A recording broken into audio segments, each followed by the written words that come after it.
Assalamualaikum warahmatullahi wabarakatuh. Alhamdulillahi rabbil alamin wa usalli wa usallim ala nabiyil mustafa al-amin sayyidina al-awwalin wal akhirin wa man tabi'ahum bi ihsanin ila yaumiddin amma ba'd. Ma'asyiral hadirin ikhwan wa akhwat a'azzakumullahu jami'ah. Baik, kita sebelum melanjutkan materi kita pada pertemuan kali ini seperti biasa kita ingin murajaah fil i'adah ifadah. Dalam murajaah itu terdapat faedah-faedah. Di antaranya mengokohkan ilmu. Silakan. Fadhal. Bismillah. Ahsanallahu ilaikum. Qala al-musannif rahimahullahu ta'ala al-hadith al-hadi wal 'ishrun an Abi Amrin wa qila Abi Amrata Sufyan ibn Abdillah radhiyallahu anhu qala qultu ya Rasulullah qul li fil islami qawlan ya la as'alu ahadan ghairak La as'alu anhu ahadan anhu ghairak. ahadan ghairak Hmm. qala qul amantu billahi thumma istaqim rawahu Muslim. Barakallahu fiik. Ta'al. Ta'al. Tafadhal.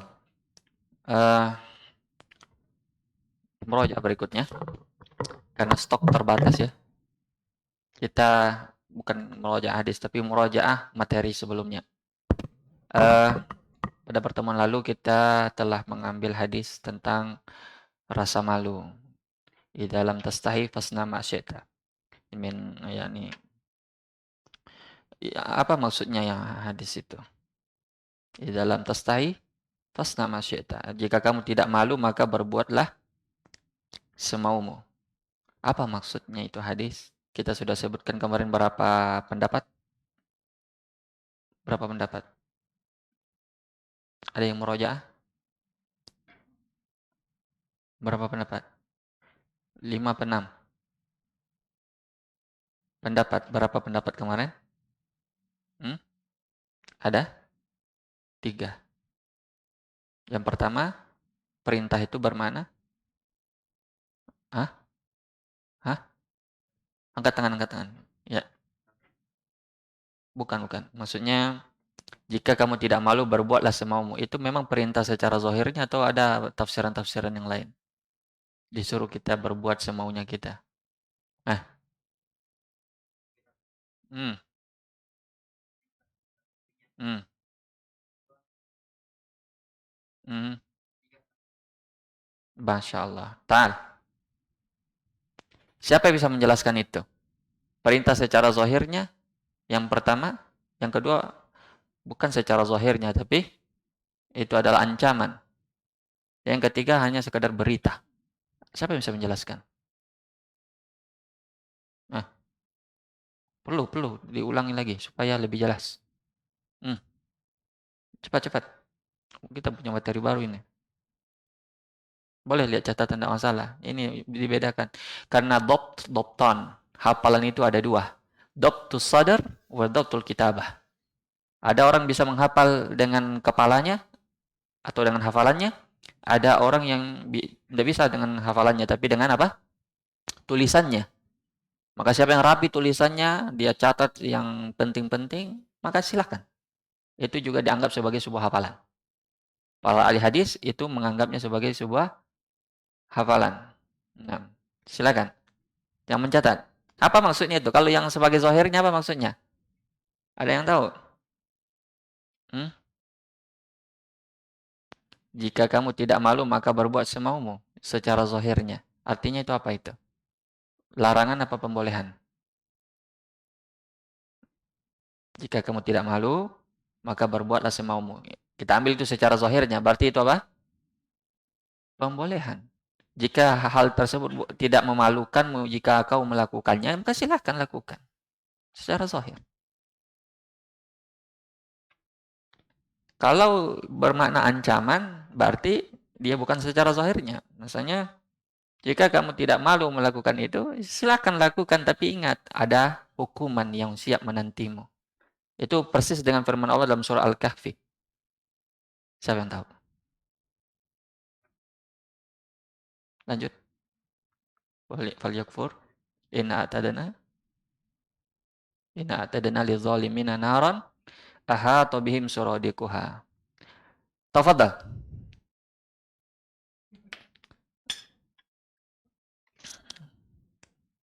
Itu bermakna ancaman. Allah bilang faman syaa falyu'min wa man syaa falyakfur. Siapa yang mau beriman, berimanlah. Siapa yang mau kafir, kafirlah.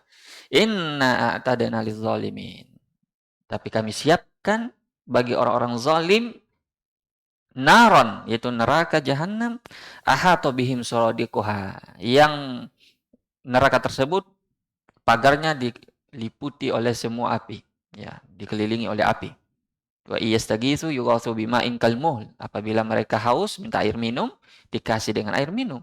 Kalmuhl, seperti timah meleleh. Yashwil wujuh, yang bisa merontokkan daging-daging di muka mereka itu sebelum diminum. Bi'sas syarab, memang seburuk-buruknya minuman. Wasa'at murtafaqah, dan seburuk-buruknya tempat tinggal. Waliyazubillah.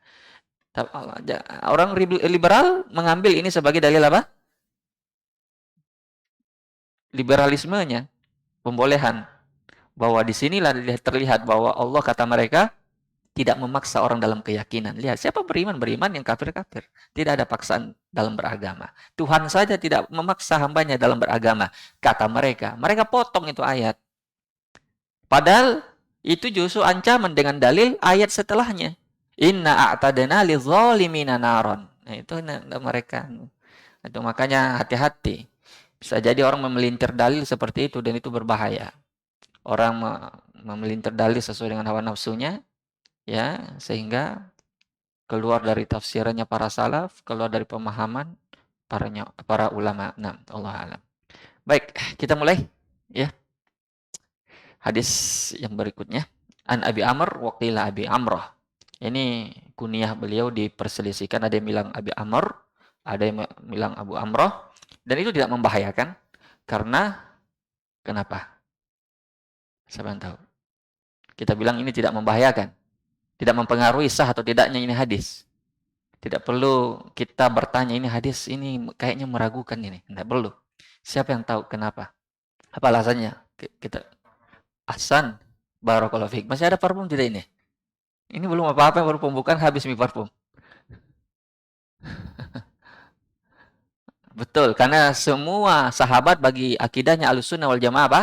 Adil. Tidak ada yang dipertanyakan. Semua sahabat udul. An Abi Amr wa qila Abi Amr atau Sufyan bin Abdullah. Namanya beliau Sufyan bin Abdullah. Beliau itu cuma meriwayatkan hadis dari Nabi itu 5 hadis. Cuma meriwayatkan 5 hadis dari Nabi, dan yang diriwayatkan oleh Imam Muslim ini cuma 1 hadis ini. Ya. Beliau meninggal pada tahun ke-40 Hijriah. Qala, beliau berkata, qultu, saya berkata, ya Rasulullah, kulli fil Islam qaulan la as'alu anhu ahadan ghairak. Ya Rasulullah, katakan saya tentang apa? Islam. Ingat, garis bawahi. Itulah sahabat. Sahabat itu tidak tamak dengan masalah dunia. Mereka itu tamaknya masalah akhirat. Kalau antum kumpulkan hadis-hadis yang ada tentang pertanyaan-pertanyaannya sahabat kepada Rasulullah SAW, yang antum temukan adalah pertanyaan tentang perkara akhirat. Imma itu berkaitan dengan amalan apa yang paling afdol. Ya Rasulullah, as'aluka murafaqataka fil jannah, saya ingin menemani engkau nanti di surga. Pokoknya semua tidak lepas dari permasalahan akhirat. Berbeda dengan kita hari ini. Kalau masalah akhirat sedikit yang semangat. Ya itulah manusia pada hari ini. Gorib. Menjadi aneh orang-orang yang bersemangat masalah agama. Dan yang banyak ya masalah dunia. Kalau masalah dunia, kalau adakan seminar masalah dunia tentang masalah bisnis, bagaimana omsetnya meningkat, penuh itu seminar. Biar lagi bayarannya jutaan, 10 juta misalnya, banyak yang berlomba-lomba, habis tiketnya masih banyak lagi yang mau. Itu dunia memang. Itu di situ diukur. Itu perbedaan kita dengan dulu para sahabat. Nah, dia bilang apa? Fil Islam, tentang Islam. Qaulan la as'alu anhu ahadan ghairak. Suatu perkataan yang tidak perlu lagi saya bertanya kepada selain engkau. Yakni perkataan yang ringkas, padat, dan jelas, tidak perlu lagi disyarah. Sebenarnya hadis ini tidak perlu disyarah, tapi ya begitulah. Karena kita ini berbeda dengan sahabat. Sahabat itu Arab asli dan langsung mendapat ini hadis dari sumbernya. Sedangkan kita bukan orang Arab juga dan juga bukan langsung dari sumbernya. Dalam arti ya kita perlu dijelaskan kepada kita apa maksudnya istiqomah, apa maksudnya ini dan itu. Baik. La as'alu anhu ahadan ghairak. Ya, suatu perkataan yang tidak perlu saya tanyakan lagi kepada selain engkau. Kemudian beliau menjawab, Qul amantu billahi tsumastaqim. Jangan bilang tsumastaqim ya, ini fi'il amr. Jadi dihapus ya-nya itu nanti dipelajari ilmu nahwu. Itu fi'il amr, jadi dihapus ya-nya. Tsumastaqim. Maka dalam riwayat yang lain, ini di sini bersama kita apa? Tsumastaqim. Ini alif wasal namanya, langsung dibaca tsumastaqim. Tapi ini riwayat Muslim yang lain fastaqim dengan fa. Apa bedanya fa dan summa? Ini riwayat summa, di riwayat yang lain fastaqim. Apa bedanya? Silakan. Apa beda fa dan summa? Apanya?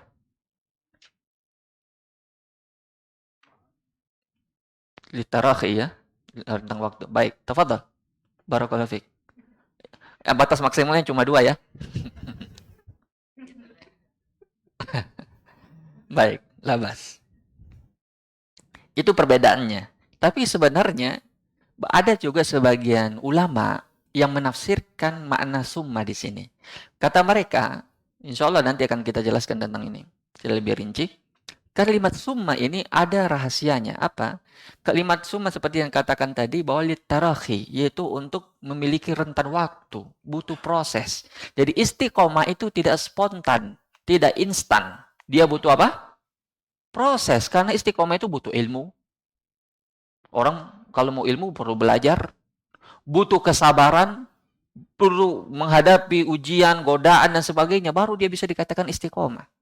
Jadi istiqomah itu bukan sesuatu yang instan. Butuh proses yang lama sehingga dia bisa jadi seseorang yang istiqomah. Baik.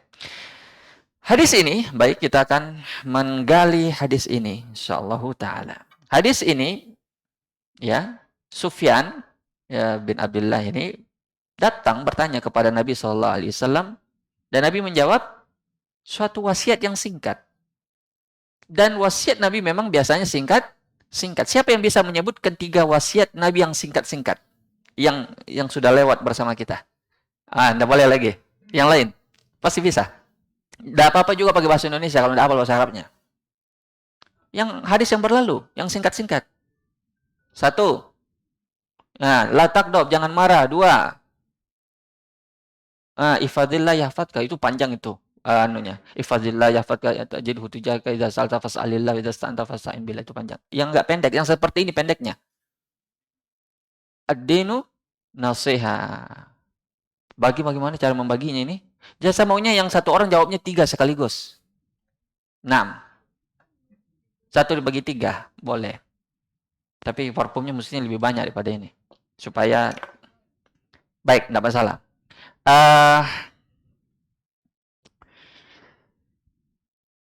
La taqdab idza lam tastai fasna ma syi'ta.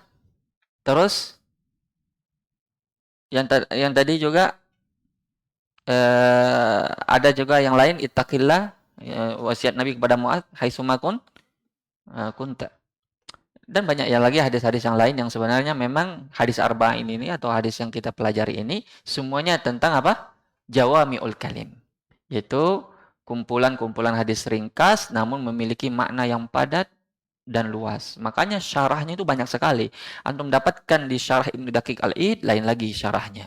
Dapat di Syekh Utsaimin, lain lagi. Dapat di Syekh Shalih Fauzan, lain lagi. Karena memang butuh syarah yang sangat luas. Begitulah perkataan Nabi, namun perkataan Nabi itu singkat, namun maknanya luas. Baik.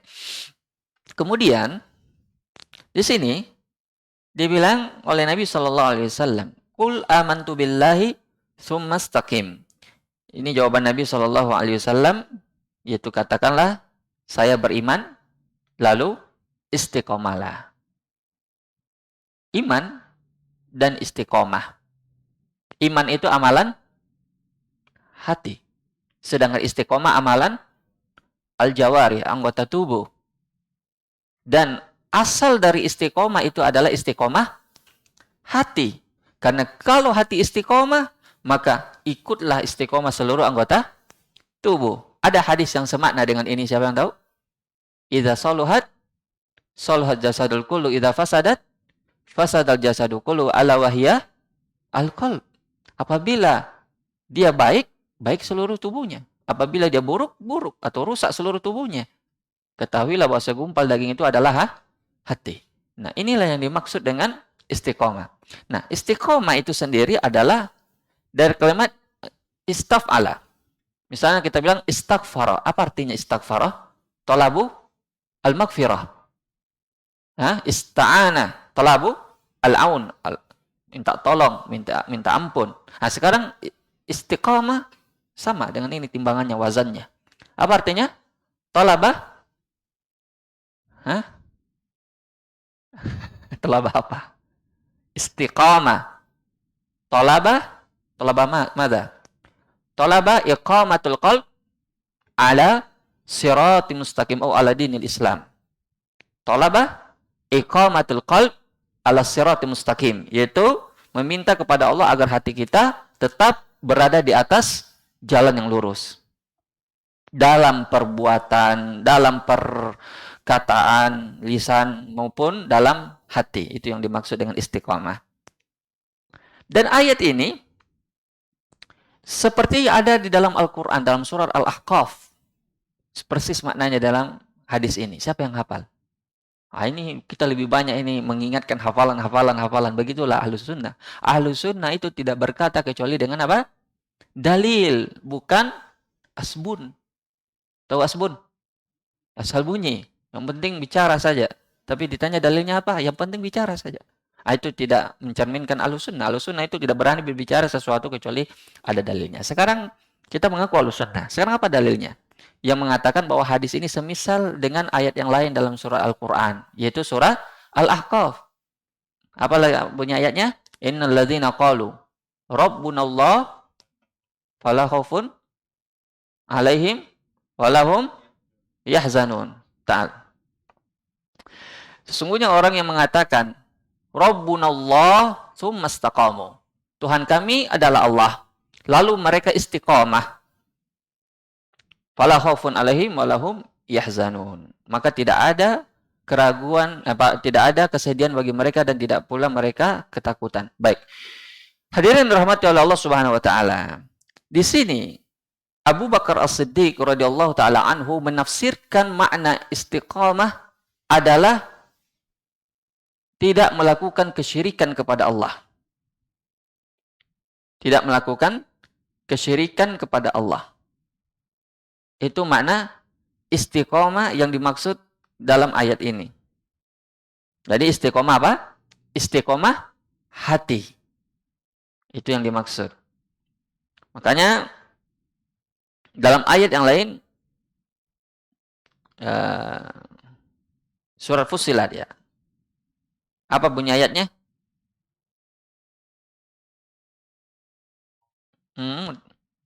Tatanazzalu alaihimul malaikatu alla takhafu wa la tahzanu wa abshiru bil jannati allati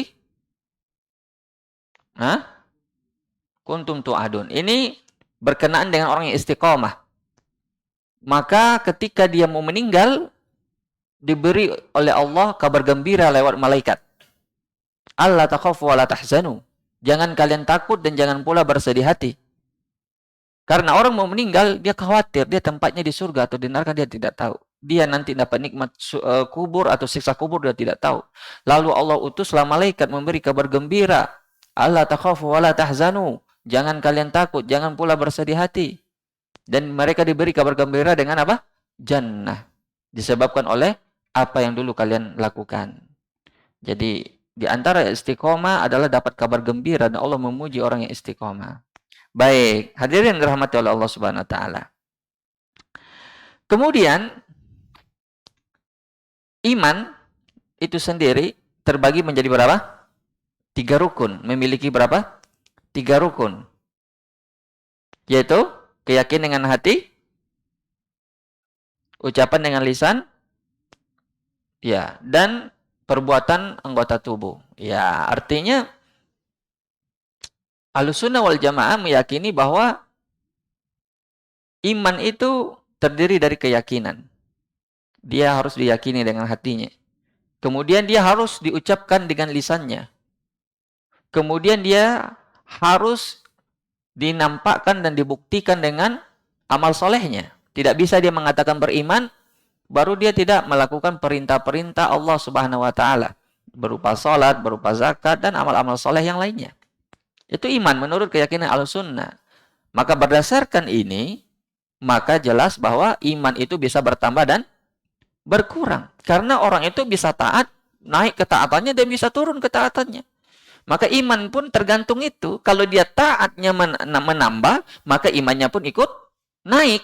Jika amalnya berkurang, maka imannya ikut turun. Makanya dibilang oleh ulama Ahlussunnah, yazidu bit ta'ah wa yanqusu bil ma'siyah. Dia bertambah dengan ketaatan dan berkurang dengan maksiat. Itu keyakinan. Bagi orang Khawarij misalnya, atau orang Mu'tazilah, ekstrem kiri, ekstrem kanan ya.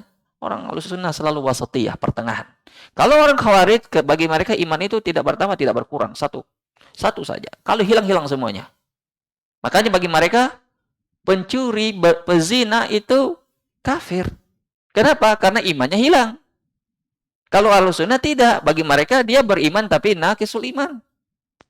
Dia mukmin, tidak kafir, tapi dia pelaku dosa besar. Dia karena dosa besarnya berkurang imannya, tapi dia sampai mengeluarkan dari keislaman. Makanya iman itu mujazza, yakni terbagi-bagi, ya, bertambah berkurang. Bagi orang Mu'tazilah, orang Khawarij, bagi mereka tidak. Makanya disitulah banyak terjadi penyimpangan-penyimpangan. Mereka juga punya dalil mereka la yazni zani hina yazni wa huwa mu'min. Tidak berzina seorang pezina ketika dia berzina, dia dalam keadaan beriman. Itu kata mereka berarti dia kafir. Nah, itu pendalilan yang keliru. Intinya bahwa bisa jadi dalilnya yang dipakai hadisnya hadis benar, hadis sahih, akan tetapi cara memakai dalilnya yang tidak sahih. Ya. Jadi itu 3 rukun iman. Kemudian, baik. Dan istiqomah itu ada 2 istiqomah yang lain, yaitu istiqomah lisan dan istiqomah hati. Ya. Istiqomah lisan dan istiqomah hati. Kalau istiqomah lisan contohnya apa? Ya zikir, membaca Al-Quran, amar ma'ruf nahi mungkar, terus menghindari semua yang berkaitan dengan afatul lisan, yaitu perusak-perusak, yaitu dosa-dosa lisan seperti ghibah, namimah, kadzib, dusta, fitnah, dan seterusnya. Itu istiqomah lisan. Sempat orang bisa menahan ini lisannya dari hal-hal yang menyimpang, itu dinamakan istiqomah lisan. Kemudian istiqomah hati. Istiqomah hati itu yaitu keimanan ini, amantu billah, yaitu dia dengan mempertahankan imannya kepada Allah. Ya, beristiqomah, dia sabat, beriman kepada Allah, baik berkaitan dengan uluhiyahnya Allah, rububiyahnya Allah, asma wa sifatnya Allah. Itu iman yang lengkap. Ya, nanti ada orang yang bertanya, Ustaz, kenapa dibagi-bagi lagi ini iman menjadi 3, nanti jadi trinitas gitu. Ada yang mengatakan begitu. Orang yang tidak sepaham dengan pembagian tauhid menjadi 3 dibilang apa? Trinitas. Padahal tidak mengapa juga kita tidak membaginya. Asalkan kamu paham bahwa ada orang yang benar di tauhid rububiyahnya, dia mengakui Allah Tuhan, dia mengakui Allah pemberi rezeki, pencipta, pengatur alam semesta, tapi dia menyimpang di tauhid uluhiyah, di tauhid asma wa sifat. Seperti orang yang mengakui Allah itu Tuhan, tapi dia menyembelih untuk selain Allah, dia bernazar kepada selain Allah, dia beristighosa kepada wali, kepada nabi. Pertanyaannya, itu tauhid apa yang dia langgar? Uluhiyah. Dan itulah sebenarnya intisari dari dakwah Nabi pada umat-umat terdahulu. Sampai akhir zaman itu yang terjadi banyak penyimpangan. Nah, kalau kita tidak membagi ini menjadi tiga, orang tidak paham. Kamu ini musyrik. Loh, kenapa saya musyrik? Saya sudah mengatakan Allah itu Tuhan. Kenapa masih dikatakan musyrik? Kan orang bertanya seperti itu. Makanya kita bilang bahwa yang kau langgar itu adalah tauhid al-uluhiyah. Baik, ada orang yang betul tauhid rububiyahnya, betul tauhid uluhiyahnya, tapi dia ternyata menyimpang dan menyeleweng di tauhid asma wa sifat. Dia bilang Allah itu tidak turun, Allah itu tidak beristiwa di atas arsinya, Allah itu di mana-mana misalnya. Kita bilang kamu menyimpang akidah keyakinanmu dari ijma'nya para salaf. Nah, jadi pembagian seperti itu memudahkan kita untuk memahami penyimpangan-penyimpangan ahlu bid'ah. Dan sebenarnya mereka menolak itu sebenarnya pada hakikatnya karena mereka menyimpang. Makanya mereka menolak. Kalau mereka lurus, tidak mungkin mereka menolak. Karena semua pembagian ini ada dalilnya. Ini dalil istiqra' namanya. Dan ini bukan kreasinya Syekhul Islam Ibn Taimiyah. Dan itu sudah ada sejak salaf terlebih dahulu sebelum Syekhul Islam Ibn Taimiyah. Intinya, istiqomah hati itu yang paling berat, yang paling sulit itu istiqomah iman kepada Allah Subhanahu wa taala. Karena kenapa berat? Karena banyak sekali syubhatnya. Hari ini antum akan temukan betapa banyak orang yang mengaku beriman kepada Allah, dia mengamalkan ini wasiat hadis. Amantu billah, saya beriman kepada Allah, tapi imannya ini iman yang penuh dengan syubhat. Sehingga dia tidak beriman sebagaimana imannya sahabat yang bertanya kepada Nabi ini. Ketika ada seorang jariyah bertanya kepada ketika Nabi bertanya kepada seorang jariyah, seorang budak ingin dimerdekakan, aina Allah? Dijawabnya di mana? Allah fis sama, alas sama. Allah di atas langit. Langsung, man ana? Anta Rasulullah.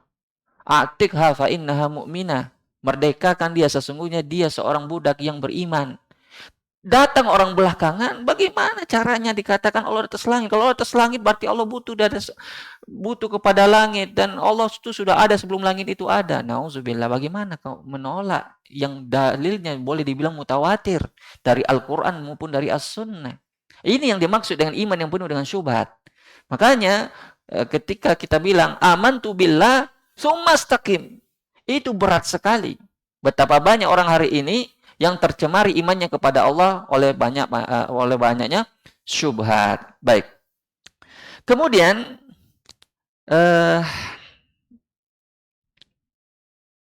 ya.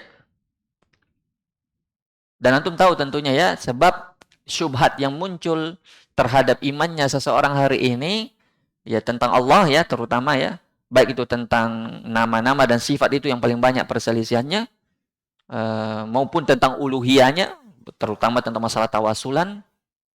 Itu penyebabnya apa kira-kira? Apa yang menyebabkan orang berselisih paham tentang masalah yang seusul ini? Ini masalah usul loh, bukan masalah kayak masalah fikih, masalah kunut, masalah jahar basmalah atau tidak jahar masalah, bukan. Ini bukan masalah itu. Ini masalah pokok. Yang apabila orang fatal kesalahannya di sini, dia bisa keluar dari Islam, bisa dikatakan orang musyrik. Misalnya dia bertawasul kepada penghuni kuburan keramat, dia meminta, bertawasul, meminta-minta kepada kuburan yang dianggap wali. Itu jatuhnya apa? Musyrik menurut kita yang meyakini itu. Tapi bagi mereka yang terkena syubhat, bagi mereka itu bukan musyrik. Nah, pertanyaannya, apa yang menyebabkan mereka bisa menyimpang dari akidah yang lurus ini? Pertanyaan lain lagi, misalnya kita meyakini akidahnya salaf, akidahnya para sahabat, bahwa Allah itu di atas langit. Terus ada orang yang meyakini Allah itu tidak bertempat, tidak di atas, tidak di bawah, tidak di muka, tidak di belakang, jangan ditunjuk dengan arah. Atau ada lagi yang meyakini kelompok lain bahwa Allah itu di mana-mana.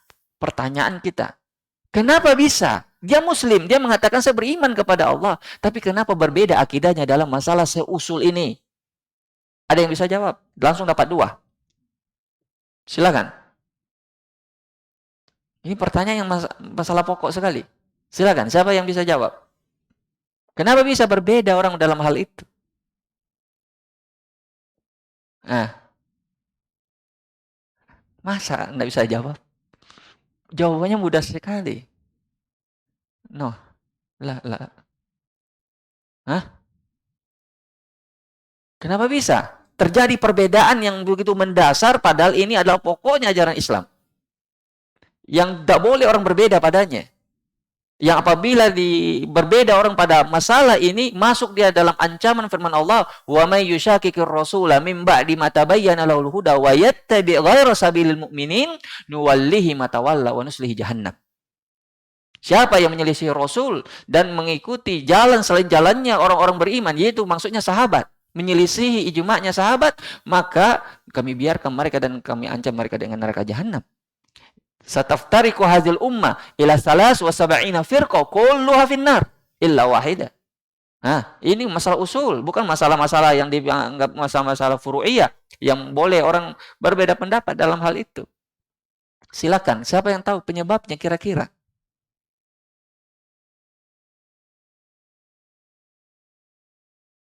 Penyebabnya sudah disebutkan barusan. Bahwa mereka tidak memahami Al-Quran dan Sunnah berdasarkan pemahaman salaf. Cuma itu jawabannya. Kita sepakat, sumber kita dalam agama kita yaitu Al-Quran. Kita sepakat bahwa sumber dalam agama kita yaitu As-Sunnah, yaitu hadis Rasulullah SAW. Tapi mereka tidak sepakat dengan kita harus sesuai dengan pemahamannya para salaf. Ini yang jadi masalah. Ini yang jadi masalah. Ketika seseorang memahami menurut ilmu filsafat, itu siapa salafnya itu ilmu filsafat? Bertanya kita ini. Siapa salafnya ilmu filsafat itu? Yang mentakwil banyak-banyak sifat karena tidak cocok dengan logika mereka sehingga cuma mengisbat sifat 20 saja dan menolak sifat-sifat yang lain yang menurut akal mereka itu tidak cocok. Itu siapa salafnya? Itu pertanyaan. Yang mereka mengatakan bahwa Ahlus Sunnah wal Jamaah harus akidahnya Asy'ariyah Maturidiyah. Itu tambahan belakang ini. Asy'ariyah Maturidiyah itu siapa yang mengucapkan itu? Dan dia itu cuma adanya baru belakangan. Dan pendirinya juga sudah tobat ke manhaj salaf mengikuti akidahnya Imam Ahmad. Coba. Ini jadi masalah ketika pemahaman kita tidak mengikuti pemahaman salaf. Inilah yang membuat istiqamah di dalam kalimat amantu billah ini berat. Ketika kita ini minoritas, ya, kita sedikit, kita tidak banyak, ya, kita akan kelihatan aneh. Ya, ketika kita mengatakan Allah beristiwa di atas, kita dibilang mujassim. Ya, mengatakan Allah itu membentuk tubuh seperti manusia, seperti makhluk. Na'udzubillah. Padahal itu adalah keyakinannya para salaf. Kita tidak mentakyifnya, kita tidak memisalkannya karena Allah mengatakan laisa kamitslihi syai'. Begitu semua sifat-sifat Allah. Wa huwa samiul basir. Allah Maha mendengar, tidak seperti makhluknya. Makhluk juga mendengar, tapi tentu tidak seperti pendengarannya Allah. Makhluk juga melihat. Allah melihat, tapi apakah sama penglihatan Allah dengan makhluk? Jawabannya tidak. Kita sebelah terbatas, sedangkan Allah melihat segalanya tanpa ada yang membatasinya. Itu saja perbedaannya. Seperti perbedaan antara Allah dengan makhluknya. Perbedaan sifat Allah dan sifat makhluknya itu seperti perbedaan antara Allah dan makhluknya. Itu saja. Itu keyakinan sangat mudah untuk diterima oleh akal manusia. Tapi begitulah syubhat ketika dia masuk ke hati manusia, dia sulit menerimanya kebenaran. Baik. Jadi kalimat istiqomah ya di dalam ini itu poinnya bahwa beriman kepada Allah ya ada dua ya. Ya artinya mentauhidkan Allah dalam segala jenis tauhidnya, tauhid rububiyah, uluhiyah, asma wa sifat dan seterusnya. Kita sudah bahas itu. Kemudian poin berikutnya dari hadis ini karena waktu kita sudah mau habis. Baik. Apa ya apa yang menyebabkan orang sulit untuk istiqomah? Apa yang menyebabkan orang sulit untuk istiqomah?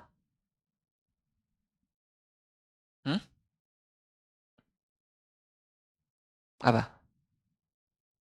Dua sebab pokok yang menyebabkan orang sulit istiqomah. Yalla bisurah.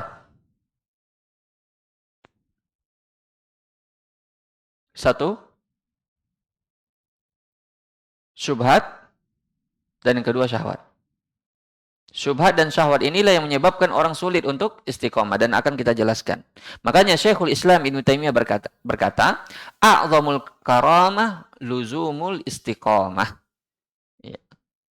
Karomah yang paling agung itu bukanlah yang bisa terbang, berjalan di atas air, tembus tembok, yang tidak mempan oleh bacokan. Itu ilmu kebal ya. Itu dari jin. Istiqomah yang sebenarnya itu adalah orang yang karomah yang sebenarnya itu adalah orang yang bisa istiqomah. Ketika orang-orang pada rusak, orang-orang pada menyimpang dari jalan Allah, orang-orang pada melanggar syariat Allah, dia istiqomah di atasnya. Dia tidak peduli ketika dia berpegang pada sunnah, dia berjenggot, dia katakan jenggot kambing, jenggot teroris, tidak peduli dia. Kenapa? Karena dia seperti yang dikatakan oleh Nabi SAW, bada al-islamu ghariban, wa sayaudu ghariban kama bada, fatuba lil ghuraba. Islam ini datang bermula dalam keadaan terasing, aneh. Wa sayaudu ghariban kama bada, dan akan kembali lagi menjadi asing, menjadi aneh kama bada, sebagaimana dia dulu bermula. Fatuba lil ghuraba, maka beruntunglah orang-orang yang ghuraba tersebut, orang-orang yang aneh, terasing tersebut. Kenapa mereka beruntung? Karena mereka mampu bertahan di tengah kerusakan manusia. Orang-orang yang rusak tidak mampu mempengaruhi mereka. Makanya kita ini yang hidup di akhir zaman itu pahalanya besar sekali. Tidak ada lingkungan yang mendukung kita. Kebanyakan orang menyelisihi kita. Ya. Kebanyakan orang tidak di atas sunnah. Kebanyakan orang di atas kerusakan. Kita alhamdulillah berjalan di atas jalan. Maka pahalanya itu berkali-kali lipat dengan pahalanya sahabat. Dari sisi ini. Karena dulu sahabat bersama Nabi. Langsung jelas. Ya, ditambah lagi mungkin ketika Islam tersebar luas dan kaum muslimin menguasai Arab, kemudian tersebar sunnah, orang sudah terbiasa dengan sunnah. Justru yang menyelisih sunnah yang kelihatan aneh. Sebaliknya sekarang, yang banyak itu, yang lebih banyak itu orang yang menyelisihi sunnah, yang iltizam dengan sunnah, yang istiqomah di atas sunnah, yang kelihatan aneh. Makanya jangan merasa sendiri, karena bersama kita ada para sahabat, para nabi, para siddiqin, dan mereka lah sebaik-baiknya teman. Makanya kita tidak perlu merasa kesepian ya ketika kita merasa, wah saya sendiri yang istiqomah di tengah keluargaku misalnya. Tidak perlu kita merasa kesepian. Banyak di antara nanti di akhirat kita punya teman para sahabat, para nabi, dan orang-orang yang soleh. Itu yang diwasiatkan oleh para ulama. Makanya a'zamul karamah luzumul istiqomah. Sebaik-baiknya atau seagung-agungnya itu karamah, yaitu adalah seorang bisa menjadi istiqomah. Inilah yang dinamakan wali yang sebenarnya. Kalau biasanya kita sering mendengarkan waliullah. Siapa itu waliullah? Itu orang-orang yang bertakwa. Maka kalau ada hari ini pemuda ya yang kebanyakan hari ini pemuda sibuk dengan permainan yang merusak, menghabiskan umur mereka di atas hal-hal yang sia-sia. Tapi ada sekelompok kecil pemuda yang rajin ibadah, rajin pengajian, menerapkan itu dalam kehidupan mereka, itu bisa tidak kita bilang wali? Bisa bilang wali. Mereka itulah waliullah yang sebenarnya. Baik. Kemudian, yang pembahasan yang terakhir barangkali ya.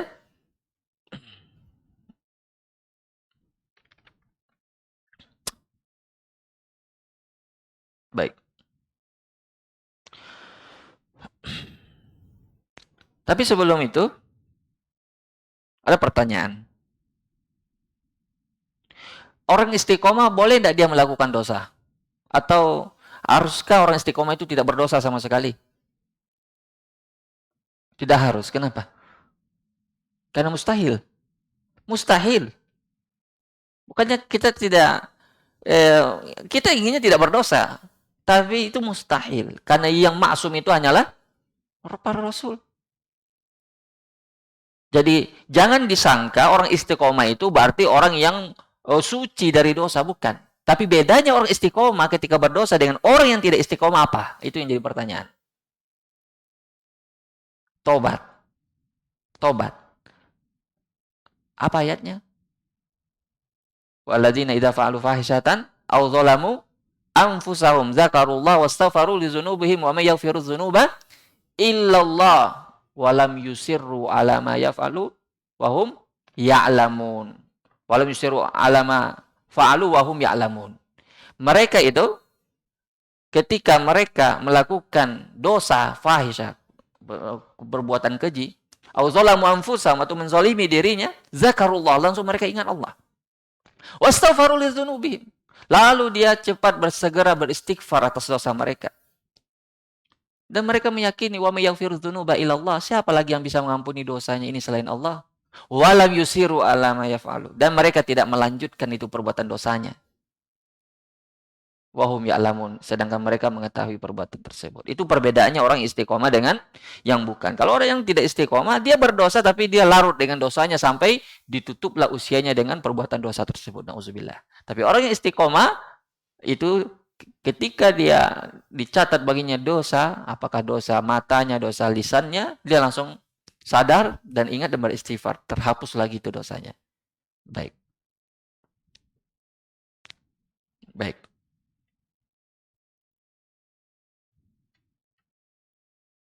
Yang terakhir, bagaimana caranya kita bisa beristiqomah kepada Allah?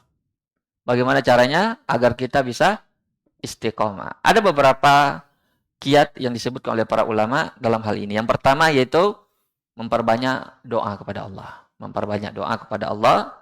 Ya, di antara doa yang Allah ajarkan sendiri kepada kita yaitu dalam Al-Fatihah. Yang tidak kurang 17 kali kita baca sehari semalam dalam sholat kita. Yaitu, Ihdina as-siratal mustaqim. Ya Allah, berilah kami hidayah, ya bisa istiqomah di atas sirat, di atas jalan yang lurus. Ya, itu yang kita minta. Doa yang lain diajarkan oleh Nabi, ya muqallibal qulub, tsabbit qulubana ala ta'atik. Ya musarrifal qulub, tsabbit qulubana ala ta'atik. Ya sarrif qulubana ala ta'atik. Itu doa-doa yang bisa kita amalkan yang diajarkan oleh Nabi sallallahu alaihi wasallam. Wahai zat yang membolak-balikkan hati manusia. Karena istiqomah itu letaknya, kita katakan di mukadimah tadi, itu letaknya di hati. Sedangkan hati manusia itu apa?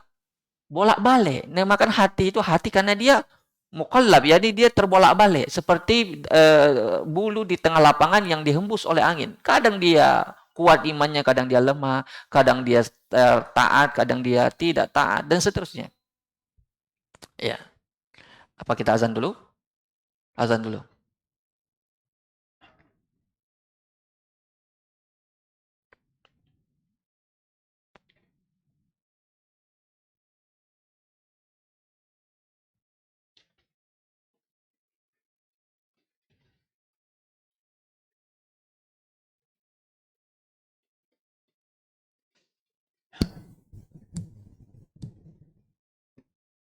Allahu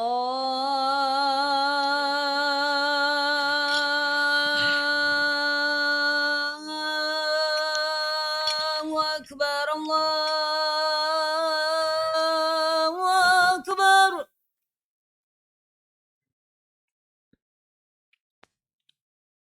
Allahu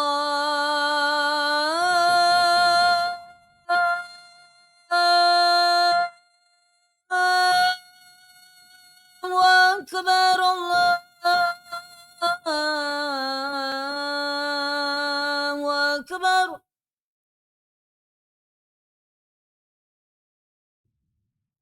أشهد أن لا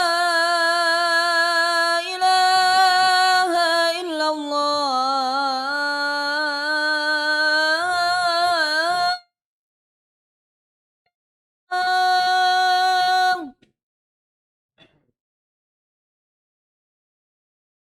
أشهد أن لا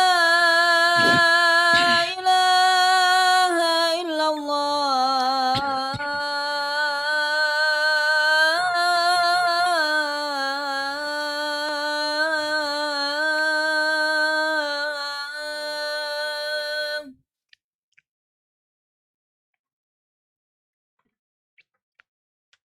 أشهد أن محمد رسول الله.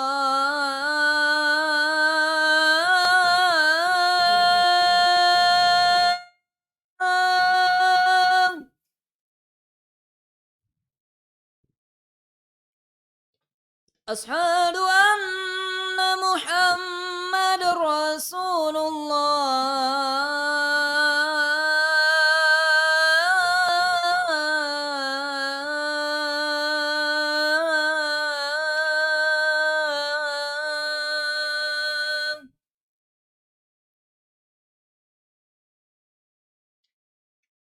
حي على الصلاة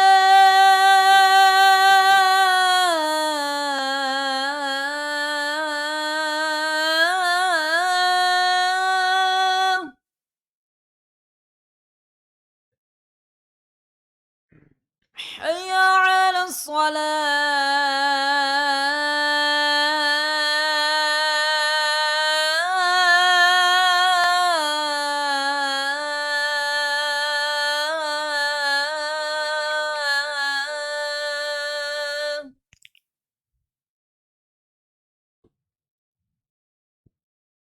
حي على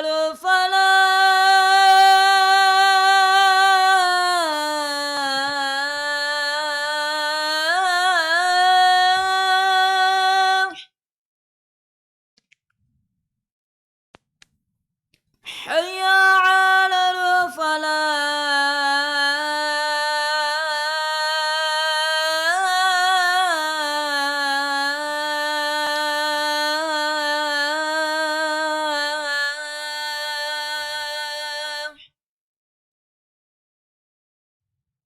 الله أكبر الله أكبر لا إله إلا الله La ilaha.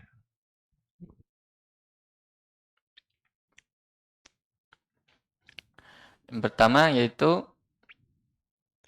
perbanyak doa kepada Allah. Karena hati kita itu baina asabi'ir rahman.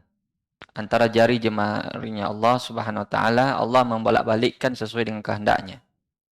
Maka tidak ada orang yang bisa aman terhadap dirinya. Maka akan datang berikutnya nanti bahwa kita tidak boleh ujub dengan diri kita, dengan amalan kita. Jadi hati manusia itu tergantung Allah. Maka kalau begitu kita selalu berdoa kepada Allah ya untuk diberi apa? Istiqamah, diberi keteguhan. Jangankan kita, Rasulullah SAW saja itu selalu meminta kepada Allah, wala takilni ila nafsi tarfata ain. Jangan serahkan saya pada diriku sendiri walaupun hanya sekejap mata. Itu diucapkan atau didoakan oleh Rasulullah bukan tanpa alasan. Pertama karena memang hati manusia itu berbolak-balik, berubah-ubah. Yang kedua, begitu hebatnya syubhat yang dihadapi oleh Nabi. Syubhat orang Quraisy itu tidak main-main. Sampai Nabi kita terkanu ilaihim syai'an qalila laula sabatnaka kita tarkanu ilaihi syai'an qalila. Ana lupa ayatnya, pangkal ayatnya itu. Ketika Nabi digoda oleh mereka, datang petinggi-petinggi mereka, tinggalkan itu orang miskin dari sekalangan sahabatmu, ya, kami akan beriman kepadamu. Coba, Nabi berpikir, wah kalau mereka beriman bagus juga, banyak pengikutnya, akan beriman semua orang-orang Arab. Tapi apa kata Allah? Wasbir nafsaka ma'alladina yada'una rabbahum bilghadati wal asyi yuriduna wajah. Tetap kau sabar Muhammad. Mereka terserah mereka mau beriman atau tidak, ya. Tapi tetap jangan kau palingkan wajahmu dari orang-orang yang ikhlas beribadah kepada Allah pagi dan petang, yang hanya mengharapkan wajah Allah semata. Demikian juga ketika Nabi Muhammad ditegur oleh Allah ketika berdakwah kepada pemuka-pemuka Quraisy, datanglah seorang yang buta, yaitu Abdullah bin Ummi Maktum, sehingga Allah turunkan surat Abasa wa tawalla an ja'ahul a'ma. Itu setelah turun itu surat, Nabi tidak pernah lagi membengkalikan Abdullah bin Umar dan dijadikan orang khusus oleh beliau. Orang yang dicintai oleh beliau, selalu memperhatikan beliau. Intinya bahwa Nabi saja perlu berdoa diberi istiqomahan, apalagi kita. Yang kedua, yaitu ya jangan pernah ujub, ya, jangan pernah bangga, jangan pernah merasa hebat dengan amalan kita. Karena kita tidak tahu ujung dari hidup kita. Karena amal itu dilihat apanya? Khawatimnya, yaitu akhirnya. Karena Nabi SAW bersabda, innamal a'malu bil khawatim. Betapa banyak orang yang awalnya bersama salaf, di atas manhaj salaf, tapi di ujungnya waliyadzubillah mungkin karena jeleknya niatnya Allah nampakkan di akhir ayatnya. Akhirnya mati dalam keadaan su'ul khatimah. Sebaliknya, ada orang yang zahirnya dia ahli maksiat, tapi Allah Subhanahu wa taala tutup hidupnya dengan husnul khatimah. Seperti kisahnya apa? Orang yang membunuh 99 orang. Dia ditutup dengan kisah yang akhirnya dia diterima tobatnya oleh Allah Subhanahu wa taala. Ya. Dan kisah-kisah seperti ini banyak. Maka jangan kita merasa kita ini sudah hebat dan merasa bangga dan ujub. Kenapa bisa orang yang ujub dengan amalan itu ditutup dengan su'ul khatimah oleh Allah? Karena ujub dan bangga terhadap amalan itu adalah apa? Penyakit hati yang berasal dari syaitan. Dan itulah yang menghancurkan sebenarnya amal perbuatannya itu. Sehingga Allah menutupnya dengan su'ul khatimah. Makanya Nabi sendiri beliau pernah berkata, laulallah, kalau bukan karena Allah, mahtadaina wala shalaina wala zakkaina. Kalau bukan karena Allah, tentu kami tidak akan dapat hidayah, tidak akan mengenal yang namanya salat, tidak mengenal namanya zakat. Dan begitu hendaknya kita. Kalau bukan karena Allah, tidak akan dapat petunjuk ke jalan yang benar, tidak mendapat hidayah ke manhaj salaf. Di tengah begitu banyak syubhat hari ini, orang lihat buka internet saja langsung terbuka syubhat-syubhat ribuan, bahkan jutaan syubhat di hadapannya. Tapi Allah menetapkan dia di atas sunnah. Ini luar biasa. Ini luar biasa. Makanya kata sebagian orang, jangan kamu heran kalau kamu melihat ada orang yang tidak istiqomah hari ini. Itu hal yang biasa. Kalau orang kalau tidak istiqomah itu sudah biasa. Memang kebanyakan orang seperti itu. Tapi heranlah kepada orang yang istiqomah, kenapa dia bisa istiqomah? Nah, itu baru heran. Kok bisa dia istiqomah di tengah begitu banyak syubhat-syubhat? Datang ini berkata ateis, menulis dengan berdasarkan pemikirannya. Datang orang-orang ahli filsafat menulis sesuai dengan pemikirannya. Datang orang ahli tarekat, ahli tasawuf menulis. Tapi antum lebih memilih manhaj salaf. Kenapa bisa? Nah, ini yang perlu diherankan. Jumlahnya yang sedikit dan tidak banyak. Kenapa bisa? Ini yang perlu diherankan. Makanya ketika kita dapat hidayah seperti ini, kita boleh bangga dalam arti kita menisbatkannya kepada Allah. Alhamdulillah. Inilah yang saya yakini kebenarannya dan saya sandarkan semua ini berasal dari Allah Subhanahu wa taala. Maka kita tidak boleh meremehkan orang, tidak boleh takjub dengan amalan kita, tapi di sisi lain kita juga harus bangga dengan apa yang kita pegang, bahwa kita maksudnya bangga dalam arti harus yakin, jangan ragu. Ya jangan ragu. Kalau kita ragu, maka kita akan mudah digoyahkan. Kemudian yang berikutnya adalah mengambil sebab-sebab untuk istiqomah. Cara seorang bisa istiqomah di atas jalan Allah, di atas agama Allah, yaitu dia mengambil sebab-sebab untuk istiqomah. Seperti misalnya hadir di majelis kajian ilmu. Karena istiqomah itu butuh proses, butuh ilmu. Tidak bisa orang istiqomah kalau tidak punya ilmu. Gimana caranya dia istiqomah kalau dia tidak ada ilmunya? Istiqomah di atas apa? Apa yang mau dia pegang? Ketika datang syubhat, ya sesuatu yang menyebabkan dia ragu pada keyakinannya, itu butuh ilmu. Maka dia ambil sebab-sebab. Di antaranya lagi lingkungan. Dia butuh berteman dengan orang-orang yang soleh. Biar dia punya ilmu, tapi lingkungannya lingkungan jelek semua, akhirnya dia kalah. Ya dia malu menerapkan apa yang dia dapatkan. Kenapa? Karena rata-rata lingkungannya seperti itu. Nanti malah dimusuhi, dijauhi, dibilang-bilangi. Kenapa? Karena lingkungannya jelek memang. Maka carilah lingkungan yang baik. Makanya orang Arab bilang as-sahibu sahibun. As-sahib sahib. Yaitu teman itu bisa menarik orang pada kebiasaannya. Ad-dinu al-mar'u ala dini khalili. Orang itu tergantung agama temannya. Jadi cari lingkungan yang baik supaya kita bisa istiqamah. Ya. Dan yang terakhir barangkali di antara sebab-sebab orang istiqomah adalah menjauhi segala sebab-sebab penyimpangan. Menjauhi segala sebab-sebab penyimpangan. Dan kita sudah sebutkan dua sebab penyimpangan yang terbesar tadi apa? Syubhat dan syahwat. Syubhat itu perkara yang tidak jelas. Yang membuat kita itu ragu pada agama kita. Yang tadinya kita yakin menjadi tidak yakin. Itu syubhat namanya. Misal, ketika antum yakin bahwa Allah itu Tuhan, datang syubhat dari orang ateis. bahwa masa ya ada Tuhan, mana Tuhanmu kalau ya ada. Nah, itu syubhat namanya. Atau kita yakin misalnya bahwa Rasulullah SAW mengatakan afliha, jagalah jenggotmu. Datang lagi pemberi syubhat, dai-dai syubhat, dia bilang jenggot itu tidak perlu, itu terlalu dipermasalahkan. Itu masa agama cuma sebatas jenggot. Ya kita bilang sama mereka, jenggot saja yang gampang kok dia bisa terapkan, apalagi yang lebih berat daripada itu. Itu gampang sekali kalau orang-orang yang meremeh-remehkan seperti itu. Dia terlalu meremehkan. Masalah jenggot dibesar-besarkan. Kamu yang sepele saja kamu tidak mampu praktekkan. Apalagi yang lebih daripada itu. Itu banyak dai-dai syubhat yang seperti itu penyakitnya mereka itu. Makanya kita harus memiliki ilmu dari semua ya pendapat-pendapat yang ada supaya kita yakin dengan apa yang kita lakukan. Karena kalau kita tidak memiliki ilmu, syubhat itu menyambar-nyambar.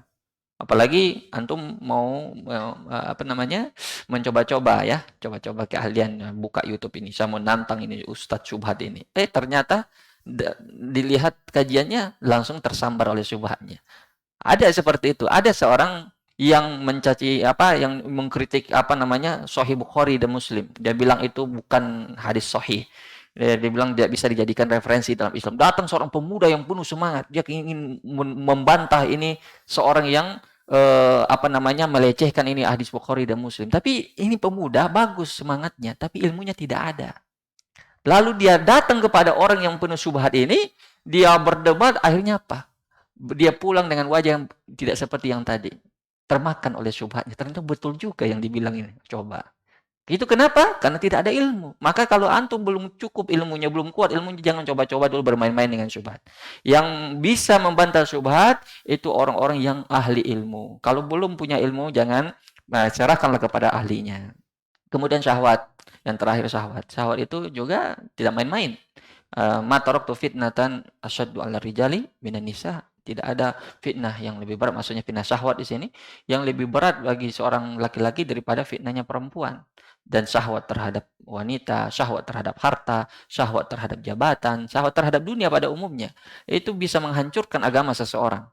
Maka kalau seseorang itu tidak bisa menghandle dirinya, mengontrol dirinya terhadap dua sebab yang menghancurkan ini seperti syubhat dan syahwat, maka dia mustahil akan bisa istiqomah di atas jalan Allah. Semoga Allah Subhanahu wa taala memberikan kita keistiqomahan dan bertemu dengannya dalam keadaan istiqomah, dan ditutuplah dengan usia kita dengan husnul khatimah. Wallahu taala alam. Semua bihamdik syada la ilaha illa anta astaghfiruka wa atubu ilaik. Sallallahu alaihi Muhammad wa alihi wasallam.